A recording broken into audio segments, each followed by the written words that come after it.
Une revendication en 3 lettres.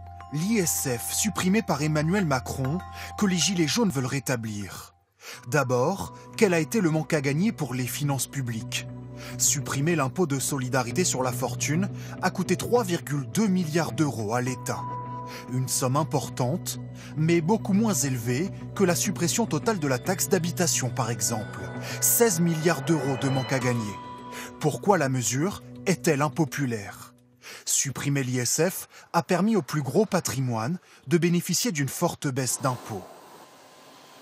Pour les 100 plus riches et les 100 plus gros patrimoines, on pourrait être sur un gain qui soit autour d'1 million d'euros. Donc c'est ça qui choque l'opinion publique. Et c'est potentiellement ça qui choque l'opinion publique. C'est pas tellement finalement le montant en milliards qui est important, c'est le fait qu'il soit très concentré sur assez peu de ménages.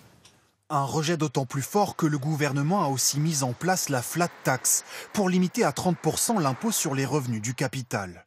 Alors, quelles sont les pistes avancées pour répondre aux Gilets jaunes? La CFDT prône le retour de l'ISF sous une autre forme. C'est notre capacité à réfléchir ce qui est la contribution de chacun au bien public pour que ce soit juste. Il faut rétablir l'ISF. Il faut rétablir, ça s'appellera l'ISF autrement, une tranche d'impôt supplémentaire sur les très hauts revenus. Mais pour La République En Marche, hors de question de revenir sur la suppression de l'ISF.